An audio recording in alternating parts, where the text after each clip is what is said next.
Very much. Hi there. Thanks for coming today. We have a full house here in New York. I hope you have a full house there in DC. My name is Dina Temple-Raston, and I am the counterterrorism correspondent for National Public Radio.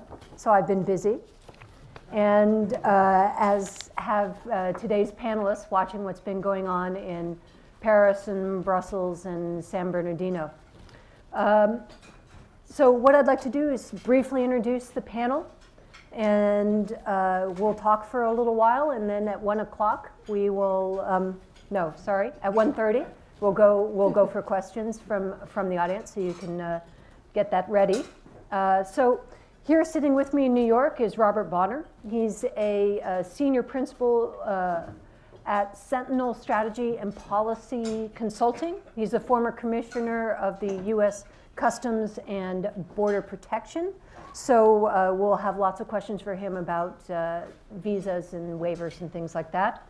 In DC, we have Jamie Gorelick, who is a partner at WilmerHale, and there's a wave, and the former Deputy Attorney General with the U.S. Department of Justice.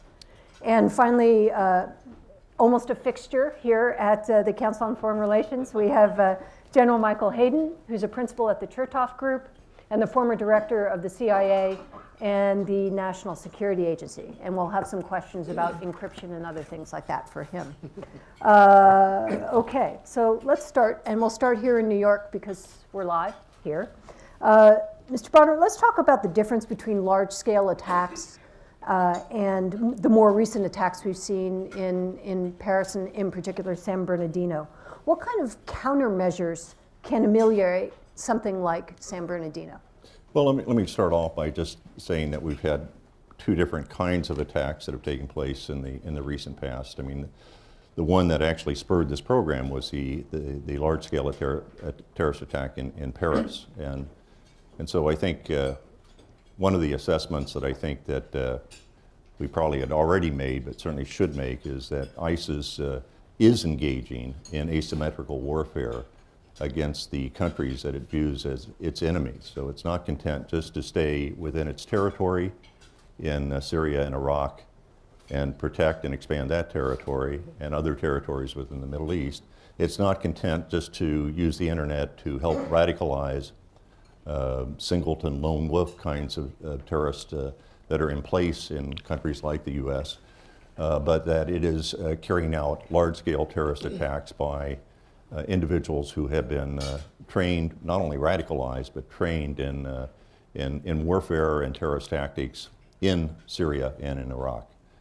But the large-scale terrorist attack is the one I would submit that we need to be most concerned about. San Bernardino, I think maybe is an example of, appears to be, by the way, very recent interesting article in the New York Times today based upon the arrest of an aider and abettor to the couple that carried out the San Bernardino attack. Enrique Marquez, the friend of Saeed Farouk. Yeah, of Farouk. In any event, yes. And there it appears, we weren't sure, but it now appears clearer that that was an inspired terrorist attack. And by the way, inspired at least in part by al-Awlaki and his sermons and lectures coming out of Yemen over the internet that radicalized Farouk.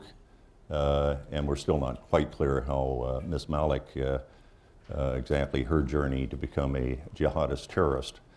But it is more of the not large-scale terrorist attack that it's still managed, by the way, they managed to kill, which is a terrible tragedy, 14 people. But a large-scale terrorist attack, the type of Paris, the Paris attack where you had 130 people that were slaughtered. Mumbai, Madrid, by the way, 191 people, multiple simultaneous well-planned terrorist attacks executed, by the way, generally by a half a dozen or more foreign-trained terrorists. That presents the kind of terrorist attack that I would say is most consequential, and therefore we want to make sure we prioritize and focus our efforts as a government and with other governments on preventing that. Obviously, we need to try to also prevent the San Bernardinos, the Chattanoogas, the Garland, Texas, and so forth. But I got to tell you, by the way, at the end of the day, no matter how good the FBI is, and they are good, if you're talking about singleton, lone wolf, radicalized terrorists being able to kill a number of people, that's going to happen, and it's extraordinarily difficult to prevent. I applaud the efforts of the Bureau to date in thwarting as many attacks as it has. Yeah. General Hayden, let me ask you a quick question, which has to do with whether you see this distinction between cells and lone wolf attacks, cell being Paris, lone wolf being something like San Bernardino. Are there ways to stop lone wolf attacks if, for example, the conversations about an attack are actually taking place over dinner in an apartment like it was in San Bernardino? Sure, you can reduce their likelihood. You can reduce the likelihood that even if attempted, even if successful, the number of fatalities is reduced. But I agree totally. You know, this is below a threshold at which you can have any realistic expectations that your law enforcement or security services can get this to zero. These kinds of things will continue to happen. I think they're accelerated, Dina, by what we see in the Middle East. You've got the inspiration coming out of ISIS that's acting like the hand of God carrying out the will of God, and a narrative that is genuinely underpinned by their battlefield successes. So as we were talking in our discussion a few minutes ago, in addition to whatever tightening we might be comfortable with, and there is tightening we will not be comfortable with and should not do, but whatever tightening we might be comfortable with here, I use the phrase in the goal mouth, between the 18-yard line and the goal, we need to kick the ball upfield. We need to get the ball up in the offensive zone. Rather than restructuring our society because of this danger, let's do a little reconstruction out there. All right? And this is a case where the physical destruction of the kinetic fight actually has a powerful ideological impact. Very often in my life experience, kinetic success carries with it ideological burdens. It might actually make the long, deep fight a little harder to do. But in this case, I actually see convergence. Imposing battlefield defeats on these folks undercuts their theological underpinning. And therefore, you get a victory not just tactically, but strategically. One additional comment. I totally agree with the analysis that what happened in San Bernardino was kind of what we were expecting from ISIS. Kind of the Charlie Hebdo level, maybe Charlie Hebdo plus. Paris was a little surprising, or at least surprising to me. It showed a growth in ISIS ambition and sophistication and reach that was coming down at us, frankly, at a rate faster than I had anticipated. It was a bit more Al-Qaeda-like in that it was centrally directed and complex with multiple parts. Albeit Al-Qaeda light compared to what Al-Qaeda has done and would like to do. So in one sense, we now have to deal with both ends. The increasingly sophisticated, complex attack, which frankly we're better at stopping, and then the near spontaneous attacks, which actually might just be the cost of doing business. I agree with General Hayden, though, on one point, really on all those points, but the one I'd really underscore is that this isn't just about defense, right? It's not just about defending against these attacks. The best defense here is a good offense. And the offensive strategy against ISIS, of course, is a subject for a whole nother program. So we're going to be focusing on the fact that when you're on offense, though, you have to prevent these asymmetrical attacks by the enemy that wants to strike you in your homeland. And that's what they were able to do against the French in Paris. It's what ISIS was able to do against the Russians by taking down a commercial airliner over the Sinai and the like. So, and that's the one we have a good chance of preventing that. We are actually doing better than most people think, I think, in terms of our ability to prevent that kind of attack in the U.S., but there are undoubtedly room for improvement. Right. I should just stress that it's far from clear that San Bernardino really had anything to do with ISIS beyond a posting on a Facebook page just minutes after the attack started that said in broken English that Tashfin Malik supported and pledged bayat to Abu Bakr al-Baghdadi. So I do. The criminal complaint in this case is absolutely fascinating. And you see this is almost all the way up until the end, something very typically Al-Qaeda, right? Al-Awlaki was involved. AQAP, one of the shooters, wanted to go and join Al-Qaeda's arm in Yemen. So I think everybody was very early to talk about this being an ISIS case, and I think we may find out it's a tangential one. I'd say ISIS-inspired is what it appears to be at this point. Yeah, it's very much Yeah, tangential. or maybe even Al-Qaeda. Inspired. I would go more with We should be more Al-Qaeda. broadly, Yeah, because yeah. apparently Farouk was radicalized going back to as early as 2007. Right. So let's talk a little bit about the way you combat something like this. And Jamie, I wanted to ask you this question. There's been a lot of commentary on the role of the State Department and whether or not they should be checking social media before they let somebody in the country. What are your views on that? It's not something I've studied, but I do think that we are, surprisingly for a country that invented social media, not great at it. We're not great at surveying it, and we're not great at doing it. And that's stunning to me, that the enemy here is way better certainly at using social media to foment and inspire. And we don't have, to use Mike's terminology, a counter-narrative. We don't have the same power in that space that we should. And I think, I don't mean to answer a question which was not the one you were asking me, but the two go hand in hand.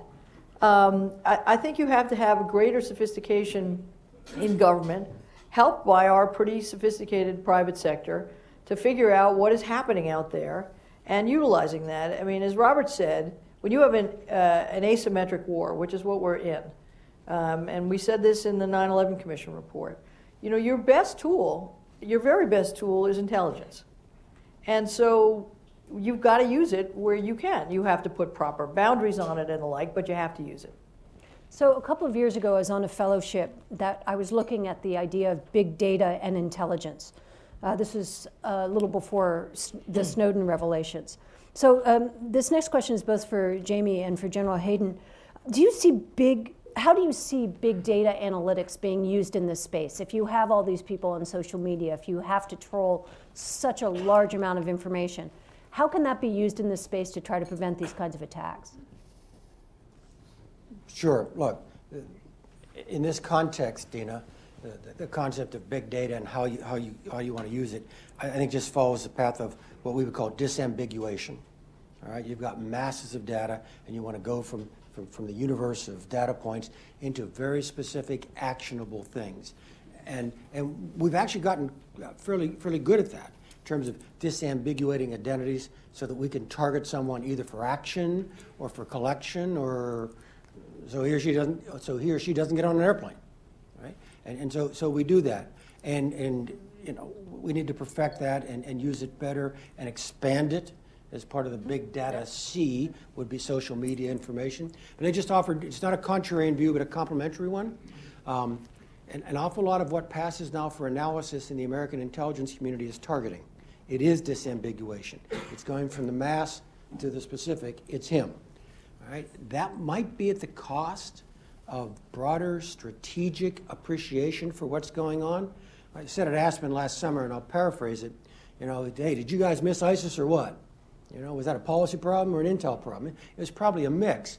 But I offered the view that we may have been so busy as an intelligence community, okay, chopping down trees over here with great care, we weren't chopping down the wrong trees, that we kind of missed the second growth forest coming up over here. So big data is good. We got to do that, perfect the disambiguation. But I have to tell you, instinctively, Dina, when I hear that, that other thought kicks in immediately. But don't forget, you need to give your policymakers deep reach, nuanced, strategic appreciations, that you're not forever in a loop where all you're doing is arresting or killing people. Yeah, let me add to that.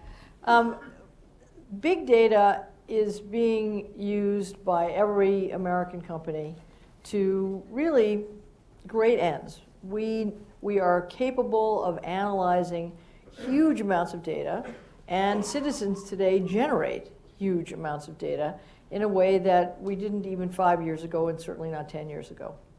So the ability to analyze, to use machine learning, to keep ourselves smart about what is happening out there, whether it is the micro or the macro, is critical, and we've got to use it. Now, to be sure, when the government starts looking at lots of data, alarms go off about what the protections are against the misuse of that data. I would rather focus on what the protections should be than say it's too dangerous and we should be hands off, because it is one of our key tools. And if we are blind to what is buried in the data, we are not going to be as effective in protecting our country. And I, as somebody who grew up in the civil liberties community, I would rather take the time to build a system that works appropriately than I would take the risk of not doing that and having the American people be so afraid that they wholesale throw out civil liberties. That's the real risk here. And we have to appreciate that when we talk about the massive pendulum swings that we've had in this country between security and privacy. Dina, So can I just I'm add not one going to real call quick- this, if I'm I sorry, could, go ahead. I'm not going to call this big data, but I think one of the most important things that we did shortly after 9/11 was to essentially posit the question of how could we use data more effectively that we had to better identify the small fragment of people that might pose a terrorist threat to the United States, that might attempt to enter the United States from abroad and pose a terrorist threat. And of course, if you've got great intelligence, then they're on the terrorist watch list. And of course, we will identify anybody on the terrorist watch list, not only when they entered JFK, but before they board an airplane at Schiphol Airport or Charles de Gaulle. But the real problem that I thought a lot about, and what we did something about, was the issue of, well, how do you narrow down the haystack, though, of those really under 1% of people, and they are foreign nationals, some of them are now foreign fighters that have trained in Syria, but how do you identify the potentiality that somebody might fall into that category, and then use Border Search Authority, and Border Questioning Authority, which is the broadest law enforcement authority that any agency of our government has. That's Customs and Border Protection. How do you use that then to engage those small fragment of people in sophisticated counterterrorism questioning to determine whether or not they in fact do pose a risk? And if they pose a risk, to deny them entry into the United States. And that's what we've been doing since shortly after 9/11. That's using a lot of data, whether that's big data, it's a lot of data. It's through the automated targeting system, which is part of the National Targeting Center that was set up by Customs and Border Protection. And so now, not only can we identify the small fragment of people that might pose a threat, and then to ask them some questions before we allow them into the United States, because if you're a foreign national, you have no right to enter the U.S. But in that small group of people, and by the way, it's hundreds per year, we deny entry, which means that they are put on an airplane and sent back.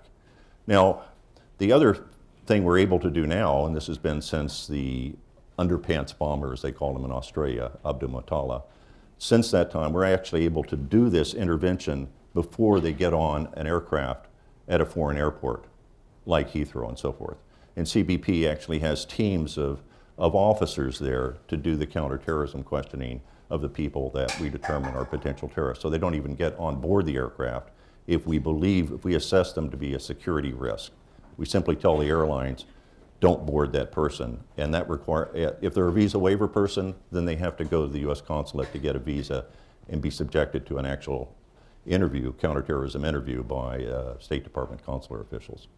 So one of the things that surprised me post-Paris was how there was such a debate about Syrian refugees and them coming in, not just into Europe, but into this country as well. Two of the Paris attackers, as far as we know, allegedly came through Greece, possibly with fake Syrian passports, to come in. So let me start with General Hayden just quickly, and I think you had a comment about the last question as well that you didn't get to make. Do we need to worry about the Syrian refugees? I'll get to that. Let me just do the other quick comment to reinforce Jamie's earlier point about what you do with big data, and American industry discovers many things. I was on a panel a year or two ago with Keith Alexander, my successor at NSA, and Eric Schmidt from Google. And we were talking about the NSA metadatabase, the phone bill thing up there. And Eric was just going on saying, look, I understand why these guys want to do it. You run powerful algorithms against this database, you establish relationships, you learn this, you learn that, and it goes on. And Keith and I look at one another and saying, well, Eric, you're right, but we don't do that. You know, the use of that, even that database was very narrowly circumscribed to simply querying whether a known terrorist number has ever had a phone call that ended in the United States. So you've got this Right. unreal separation where the private industry takes it as a given you would do it this way, and we're, whoa, no, not so much. With regard to the refugees, sure, there's no requirement to be stupid, along with being generous. So my short summary would be simply that I would advise the chief executive to speak like and act like Mother Teresa, and then before the meeting broke up, to grab whoever's filling my chair now, pull him aside, poke his finger into his sternum, and saying, and you make sure nothing bad happens. We can do both. We're talented. We've got talent at this. Should we be worried about them? The Syrian Look, there refugees, is isn't it a harder to danger. get in? Yeah. There is a danger. that's All right? We should be prudent about it. But you know, just simply saying it ain't going to happen is actually destructive of our security, not just destructive of our character. This is another example of overreaction in our country, and which we see after, I think, every terrorist attack, and Congress almost always overreacts. It's all axiomatic. But look, first of all, the fact of significance, I don't think, was that there were a couple of people with Syrian passports that came into Europe that way. The fact of significance was that there were foreign terrorist fighters who were Belgian citizens, French citizens of other countries who had fought and been trained by ISIS and had European passports and were able to come freely back into anywhere in the EU and within the Schengen Agreement, any country of Schengen. That's the more scary data point, if you want to look for one, than the refugees. Because the refugees, look, we're able to, it's a long process. We are capable of vetting. Look, it takes astute counterterrorism questioning. It takes what General Hayden said, a president who tells the Department of Homeland Security secretary, you know, make sure somebody that is a security threat doesn't get in. But that process takes time. There is vetting. There's certainly the opportunity to make sure that the refugees that we do admit do not pose a security threat to our country. But the visa waiver program, I think, actually poses more of a threat, because we had, the estimates are 5,000 Western Europeans, French, Belgians, UK, that have gone off to Syria and are fighting for ISIS. I mean, some of them are going to be killed and that sort of thing. But now we know ISIS is intent on sending some of these people back asymmetrically to attack countries in the West. Okay, so that's the more, I think, fact of concern. I do think, by the way, I've told you a little bit about the fact that we do have some protections in the visa waiver program. Congress just strengthened these protections by making it clear to the Europeans that if they want to stay in the visa waiver program, they're going to have to share information with the United States, with U.S. authorities, with respect to their own citizens who have gone off to fight with ISIS. And they're going to have the capability of knowing who they are. And that's an intelligence issue, but let me just say, I'm not too impressed with what our EU colleagues are doing with respect to even having the data that we need to help protect not only them, but ultimately to help protect the United States. They weren't sharing that information before, if someone went to go and You know, fight in look, Syria? there's some sharing on the intelligence levels, but the fact is they don't, if you're a German citizen, you've been to Turkey for 6 months, you come back into Germany, they don't even know you've returned to Germany. There's a random checking occasionally of passports in the international airport of Frankfurt of their own citizens. Or you could fly into France. You could be a German who was radicalized and trained there. I'm just saying they're so far behind in terms of actually having a system to protect their own borders. And it's not just Schengen. I mean, their external borders, which are protected by the weakest nations of the EU, Greece and Bulgaria. You know, the second largest land border port of entry in the world actually is Capitan. Where's that? It's between Turkey and Bulgaria. second largest, by the way. The first largest is San Ysidro on the Mexican border, San Diego. But their external controls in terms of border controls and using border authority are almost non-existent. And so they don't even have the data to share with us in many instances. Right, Abaoud, who was the so-called brain behind the Paris attacks, was on a watch list. He was one of the most wanted men in Europe, and he came back and forth several times between Greece and was traveling between Brussels and France, and Germany. So that's an example. Let's talk a little bit about encryption, because everyone seems to be wanting to talk about end-to-end encryption, not just in the San Bernardino case, but also in the Paris case.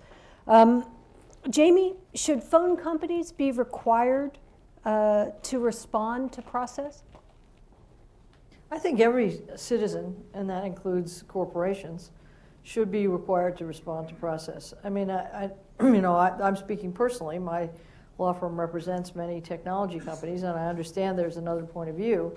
But we have legislated that in CALEA, which was a statute passed when I was Deputy Attorney General and implemented then, which basically said to phone companies, you have to create the technical wherewithal so that if a court, on a finding of probable cause, says we need this information, that can be executable.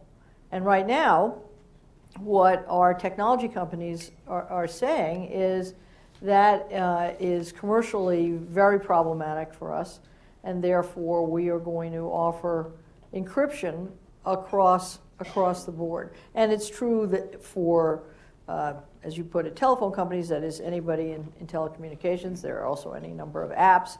I mean, this is a hard trajectory against which law enforcement is working, and it is very difficult. And my view is it's not going to be perfect, but we should enable the people who are there to protect us to get information where there is a lawful reason for getting it.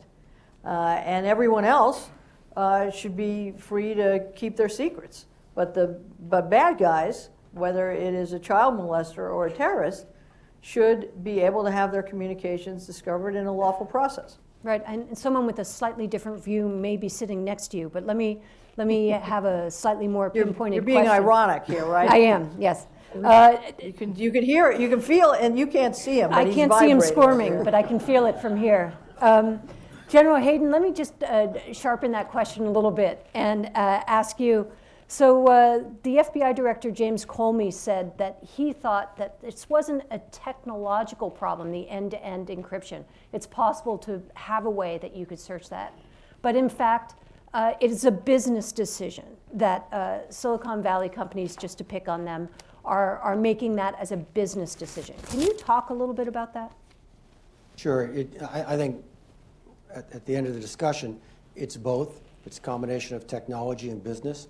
And the fact of the matter is, creating a door for the government to enter at the technological level creates a very bad business decision on the parts of these companies, because that is by definition weaker encryption than would otherwise be available. And so you really don't have to split that baby. Both of those realities are true. If I were Jim Comey, I would have his point of view, all right? But I'm not, and I never was, and I don't expect to be. This is more a law enforcement issue than an intelligence issue, all right? Because frankly, intelligence gets to break all other sorts of rules and to cheat and to use alternative paths. And so I'm saying that to say that I'm speaking kind of absolute terms, but I get Jim Comey's point of view. Yes, right? well, you get to break rules not in the United States. Right. He's responsible for us. I got it. I understand. But so I'm trying to be a little sympathetic, but it doesn't change my basic argument, which are the following. I don't think it's a winning hand to attempt to legislate against technological progress. I think the world gets to this place, and the fact that you choose to criminalize it here in the United States does not stop it from happening. So that's one reality. Right? So I just don't think it's worth the candle. The second point of view is, even in the security lane, right? Even in the security lane, I think I can still win the argument. It's not as easy as that one. It's a much closer call. I get that. but even in the security lane, I think American safety and security and liberty is better secured with the highest level technological capacity of secure communications, even though there is a cost to pay in terms of some specific law enforcement questions. I'm joined in this by Mike Chertoff, former Secretary of Homeland Security, and Mike McConnell, another Dernza. Mike Chertoff's phrase is, we don't normally require citizens to organize their lives for the convenience of law enforcement. Okay? Mike McConnell's point of view, and Mike's lived the story. Mike lived through Clipper chip. Recall back in the 90s where we were going to guarantee that in the chip there would be a way in, and Mike, using the same arguments that Director Comey is using, Mike fell on his sword, and he lost. Mike will tell you now, and thus began the greatest 15 years of electronic surveillance in the history of the National Security Agency. We figured out ways to get around it. Now, before any civil libertarians here want to come up to me afterwards and get my autograph, all right, let me tell you how we got around it. Bulk data and metadata, all right? And so there are tools that we can use at the intelligence level, not easily available at the law enforcement Yeah, level. I would just say that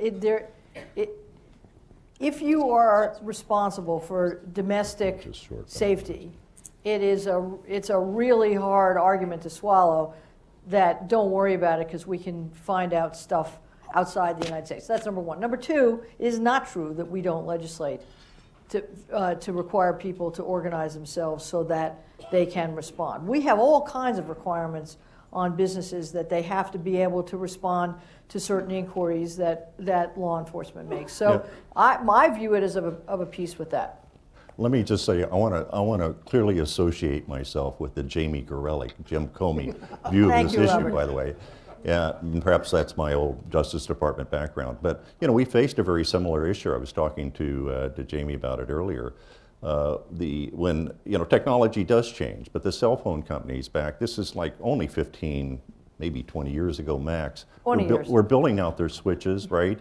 And they were building them out. They didn't have any portal for court-authorized wiretaps to be able to intercept a phone call where there was probable cause to believe that a crime had been committed or was being committed and that the user of this phone was committing it. And so this act, I mean, Congress passed legislation that mandated cell phone companies basically to build in portals for law enforcement use so they could access with appropriate court order and authority. And so I'm telling you, look, if there is a potential terrorist in the United States, we have probable cause to believe that terrorist is in communication with another terrorist in Yemen or someplace else in the United States, and they're conspiring to carry out a terrorist attack in the United States. I want to be able to go present that evidence and get a tap onto that cell phone or those cell phones that are being used, or the electronic communications that are being used to transmit those messages. And I think that with all due respect to General Hayden, who I greatly admire, the fact that we don't have that capacity now because there are internet companies who want to sell privacy to everybody, even to criminals and terrorists, is if not outrageous, it's inappropriate. Well, yeah, I guess the argument also would be that if we require United States companies to do it, there will be companies elsewhere that wouldn't. You mean so other countries? Yes, in yeah, other like countries. China. I know Not I know the argument, but Okay. I think the Chinese will do it anyway as a The price of Chinese doing are likely business to in China. do it, yeah. The Chinese are likely to do it, as are the French and the Germans. Right. So I don't think the mood in France right now is too hospitable to the notion that you can sell encryption technology that will prevent the French from exercising lawful process to get access to that information. Let's see. Yeah, I agree with just that. have to take So personal what I'd like to pleasure do- in the thought that Europeans are now in favor of really Yes, good surveillance. Me too. I agree with that. There is, That's what we said. there is something What a very, change in view. there is something very satisfying about that. Okay, so I've eaten a little bit into the question time for our members, and I apologize for that. Just a reminder, as you stand up to ask a question, that this is on the record. And please wait for the microphone and speak directly into it.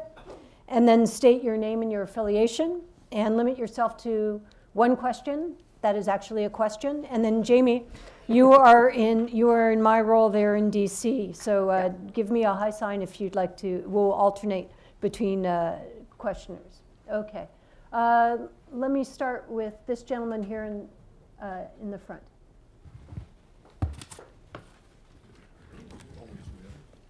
I'm standing. I'll state my name, Herbert Levin. I'm a council member. I have one question. Shouldn't the head of NSA, by law, be a civilian confirmed by the Senate, as the FBI and CIA directors are? Isn't this much too an important role, with all due respect, much too important to leave to the generals? I'll leave that question to General Hayden. Yeah, so will I. I think that's mine. Actually, there's some mistakes in the premise of the question. The director of NSA is indeed confirmed by the Senate.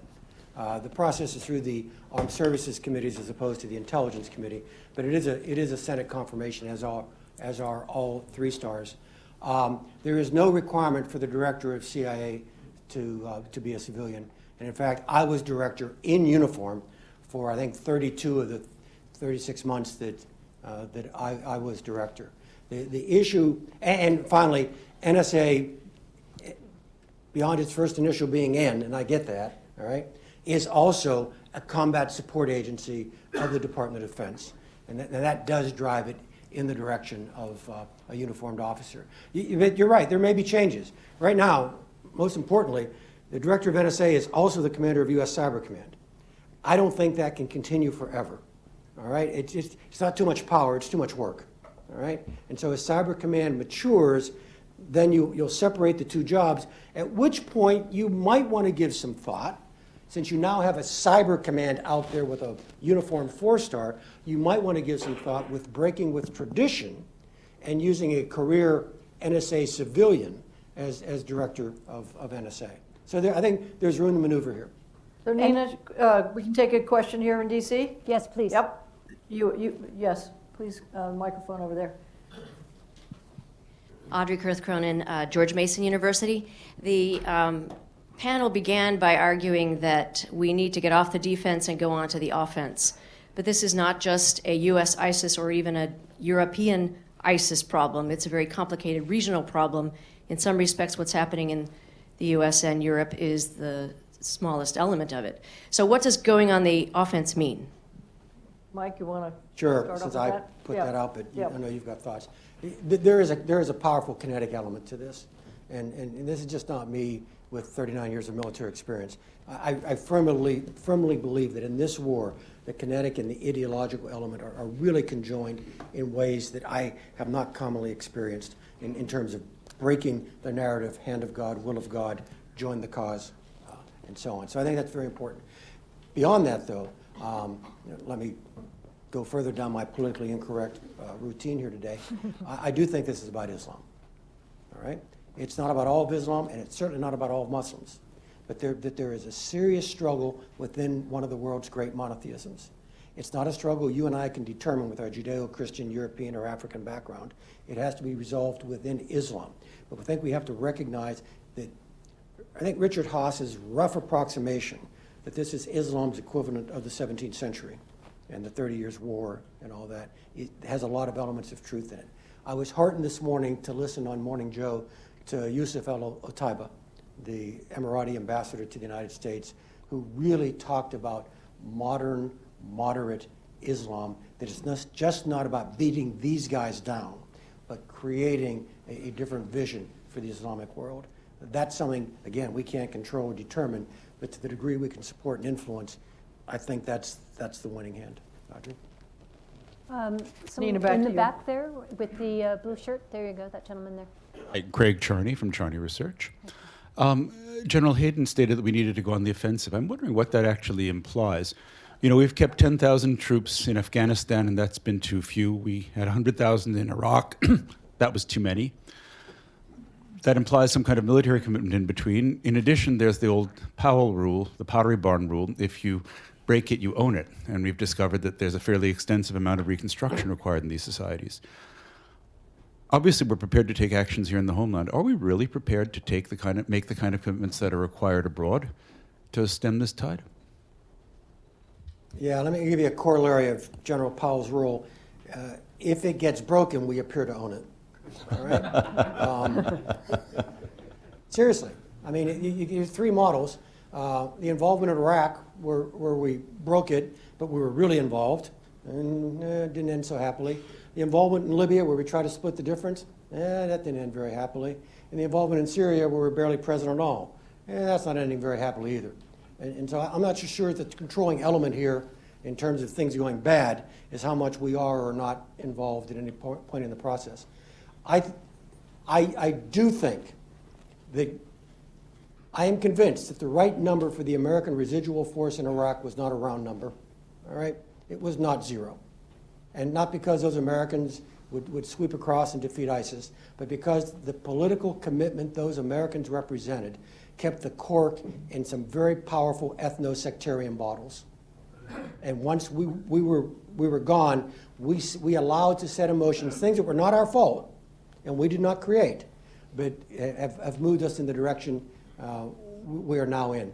There's no one of my experience, other than maybe Lindsey Graham, calling for American maneuver units in the Syrian desert. But 3,500 under-resourced, over-regulated, and late to need American forces is not the solution. There are many choices between the Iraq occupation and what we're doing now that I actually think have a reasonable chance of making the situation better, although it would have been easier to make the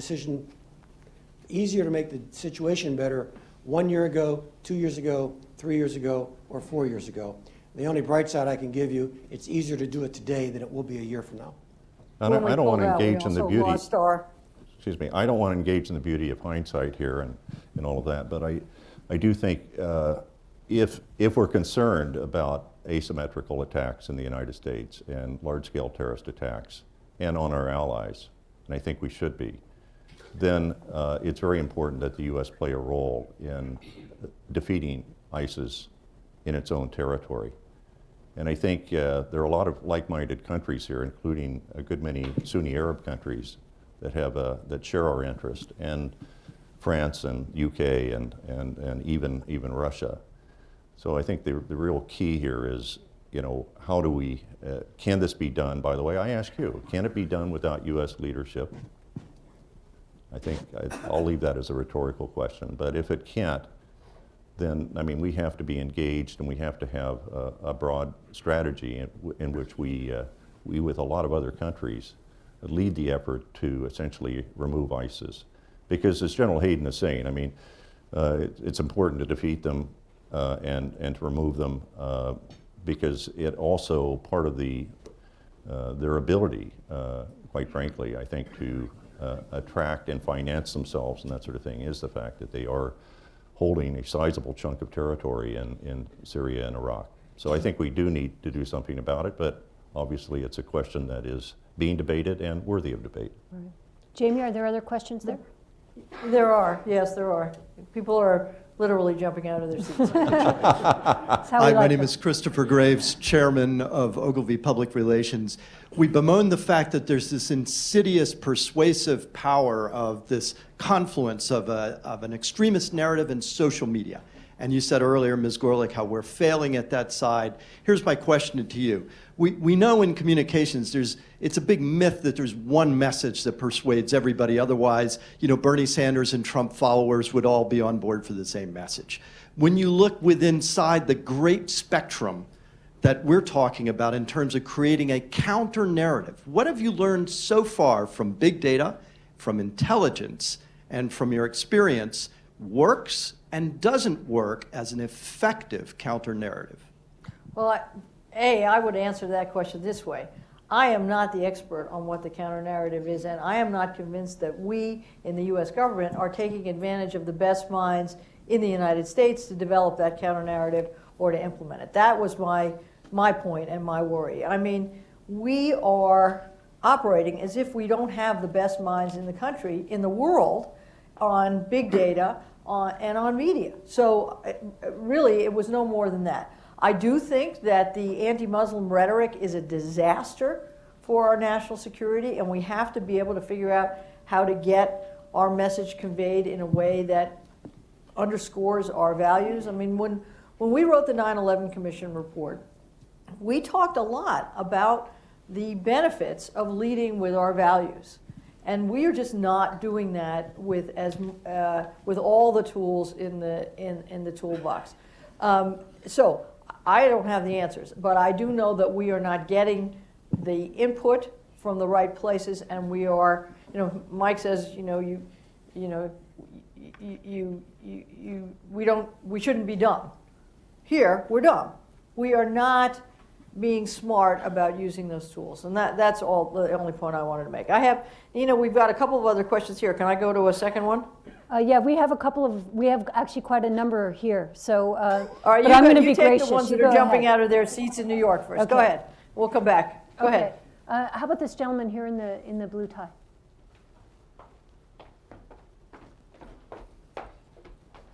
Hi, it's Harvey Rushikoff with the American Bar Association in Crowell and Mooring. Hi.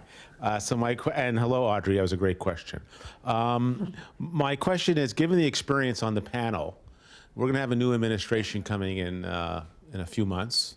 And what would be the organizational changes you would recommend to an incoming president that you think are a big priority given the threats that we're confronting and the organizational structure we've evolved?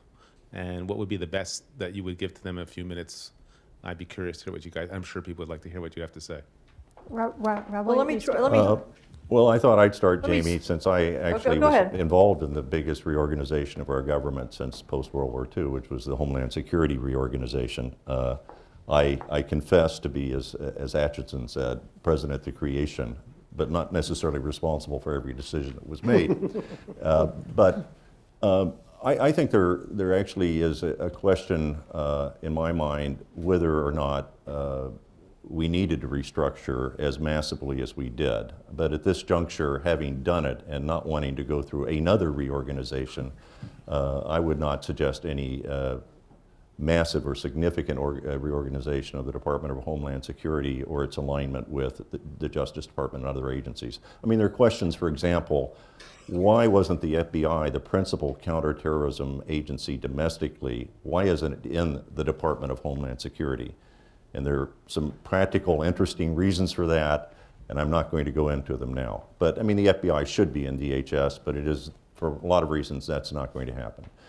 But there is one small bore item that I would say, and that is that when Customs and Border Protection was created, which was the merger of all the frontline border agencies of the United States to form one single border agency for our country. And by the way, it does make us more effective and more efficient in terms of discharging the border function. But when that was done, at the same time, all of the special agents, the investigators, if you will, of U.S. Customs were taken out and removed from Customs and Border Protection. And they were put into an agency called ICE.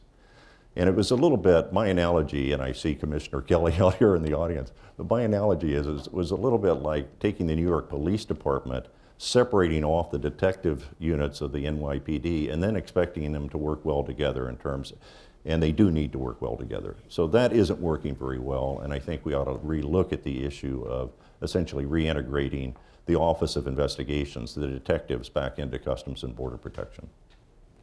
Harvey, James? is Mike from Yeah. DC. I'm sorry, Jamie. No, either Yeah, one. so, well, let me just say two things.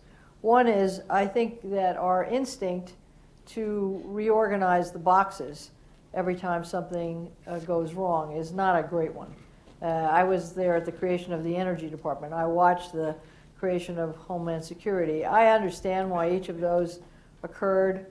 I think we need to examine that instinct because it does set back quite a bit the execution against mission when you do that. I think that the creation of the Director of National Intelligence after some rough spots has actually been quite effective. So I wouldn't change that. Here's what I would do. We talk a lot about private-public partnerships. We do not do them very well. Our national security sits on a bed of privately held assets, and we have basically left those privately held assets on their own.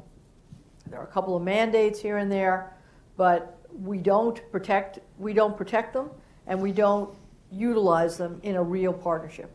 We have to get over the notion that private is private and public is public, and figure out mechanisms by which we can help each other in both sectors.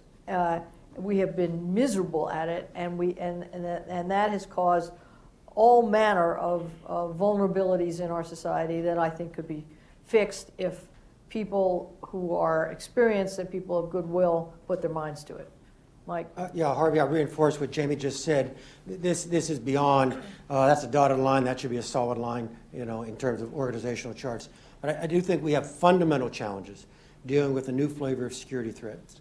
Our security establishment was hardwired in 1947, and it harvested all the lessons, very well, it harvested all the lessons of the last great industrial conflict in history. Right? We are hardwired to defend you against malevolent state power, and we've just spent 52 minutes talking about current dangers and never whispered anything to do with malevolent state power. We are badly organized for the world in which we find ourselves. To reinforce Jamie's point, we even have the wrong people in the room. And because we have the traditional power ministries in the room, you've got the intelligence community and the Department of Defense now tasked and taxed with doing things that are well beyond their wheelhouse. Well, and against their nature. Right, against their nature. So I think this, again, not, by the way, I really appreciate you saying reorganization of my guys was okay, your thing was a problem. Nobody touched the Justice Department. So I agree, we don't need to be moving boxes around, but the fundamental approach to security, we are designed to go here, and the threats are coming this way. And all the arguments we've been having with ourselves, frankly, have been about trying to adjust a security establishment going this way and make it go this way. Kill the enemy, we're in a war. What's that look like? Targeted killings. Oh, I'm uncomfortable. Capture the enemy, we're in the war. What's that look like? Guantanamo. Whoa, you're really making me uneasy now, Hayden. I got it. Get on with that espionage stuff. Why don't you intercept their communications? That'll be cool. Learn their intent. What's that over here? Everything Edward Snowden's told you about for 2.5 years.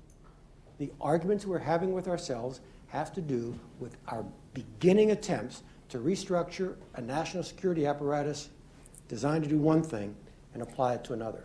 Long-term project, but critical to final success. And do you have a suggestion on how to fix that? Not yet. So we have another question here.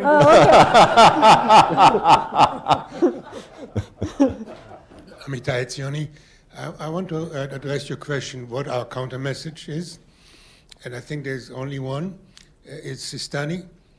It's the moderate Muslims who reject violence.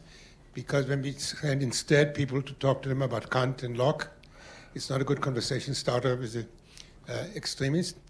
But when you say that's what the Prophet really said, you can get at least a buy-in.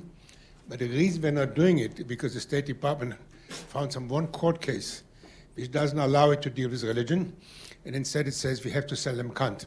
So reorganization, I suggest, we should allow to work, not marginalize the Sistanis of the world. If you allow me one more sentence, I'm surprised about people who talk about the Chinese going to make end-to-end encryption. I'm wondering how many Americans will want to rely on the Chinese not putting in a back door there, or try to hold up their end-to-end encryption to the light and see if it's kosher. Yes, well, they're going to put end-to-end encryption in place that has firmly and overtly a backdoor in it. So, but does anyone do either of the panelists have a comment on Professor Etzioni's comment about how to deal with this intra-religious war? I think it's right, and I tried to suggest it earlier. You got Sistani with his quietist view, as opposed to Velid al-Faqih across the Shatt al-Arab in Iran. And that we have to be careful. The tighter we hug it, the more difficult we make it for them. But can we enable them to do this? I think there is a task for us, though. Someone asked a question about the counter-narrative. Let me tell you what the narrative is, all right? And this is from Al-Qaeda to ISIS to Wahhabism to a certain extent to the Arab Islamic street. And the narrative is they have been born into a world of unrelenting hostility towards Islam from the Judeo-Christian West. And you and I know that not to be true, but that's what they believe the narrative. To reinforce Jamie's point, we're really doubly stupid when we say things that reinforce that incredibly false narrative. So that is one thing in our control. The other things, that's to do with the Prophet and the Holy Quran and those people who follow it. Do you have something to say about No, that one? no. Okay. I think that covers Jamie, do you want to call on someone else there in DC? Anybody else jumping out of their Well, seat? we have some. We've got some people here. I just wanted to give you. Okay, go ahead. Okay. Go ahead. This gentleman back here in the blue shirt. Thank you. Hi, Ralph Rosenberg with KKR. I'm curious in the political arena whether or not any of the three of you have heard any credible strategy from any of the candidates for president, Republican or Democrat, to effectively handle the issues that we've been addressing today. Well, I've got to say, first of all, I just admit an element of bias here because I am supporting Jeb Bush, and I think he articulated a pretty good strategy in his Citadel speech for the offense. But I'm not a political guy. I'm a policy person at heart, and so a lot of the rhetoric that's going on out there is silly season really. But I think there are some thoughtful, good ideas that are being advanced by at least a few of the Republican candidates and by Mrs. Clinton. General Hayden? Yeah, I'm an advisor to Governor Bush too. So I love the Citadel speech as well. And frankly, Secretary Clinton's speech, I think at the council, Yes. was Magnificent, was I an would say. adult was an adult conversation. Okay, and somebody who actually spent a lifetime having to go do this stuff, words like carpet bombing, all right, they're offensive to anybody who actually knows what that means. Jamie, you just want to go with brilliant? Yes. Yes, okay. Yeah, no. What I would say is Secretary Clinton put some really good ideas on the table in a very important speech, well attended by people who were listening, and it barely gets any coverage because real ideas are just not permeating in the season that we're in. I mean, you can call it silly season, but it is actually much more destructive than that. Yeah, it really is destructive and harmful. It made America less safe. The gentleman right here in the front here. I'm Farouk Kathwari from Ethan Allen Interiors. My question is the unintended consequences of our own actions, even the way we are shaping the debate that has been just discussed. With all due respect, earlier there was mentioned the fact that there were attacks on San Bernardino, Paris, Madrid, even Mumbai. But the fact is that every day hundreds of Muslims are being killed by this cult, by the criminals in Afghanistan, in Iraq, in Syria, Pakistan, Africa, and that is not mentioned. And I think we have to, in my view, my question is really this question of the debate taking place by the political to the media is helping, I would call ISIS and the cult as criminals. I think that was a point that I think everyone has been making on the panel. Let me just tweak your question ever so slightly and ask you, because ISIS is killing so many Muslims, this was eventually what ended up being Zarqawi's undoing. Can that happen again without American boots on the ground? I think it's important, by the way, to bear in mind, I mean, ISIS is essentially Al-Qaeda of Iraq or Al-Qaeda of Mesopotamia rebranded. I mean, this is the organization that was part of Al-Qaeda. The leader was Zarqawi, who is no longer with us, but nonetheless, there's a direct line. I mean, this is really Al-Qaeda, a manifestation of Al-Qaeda. There was clearly a falling out between bin Laden and Zawahiri and Al-Qaeda and Zarqawi that really related to killing fellow Muslims, particularly fellow Sunni Muslims. But look, I mean, it's not that we're oblivious to it, but I mean, if you look at the subject matter of our panel, I mean, defense does start at home. You want to secure your homeland first, then if you can do something to actually make the world a better place in the Middle East and solve some of those issues, that would be great. And part of that, I think, is removing ISIS, by the way. I mean, I think there's a very shared interest by people in the region, including a good many, peaceful Sunni Muslims. I'm going to have to leave it at that because we always try to end on time here at the council. I'd like you to thank our panel, please, for joining us. Gina, thank you from DC. Thanks, Gina.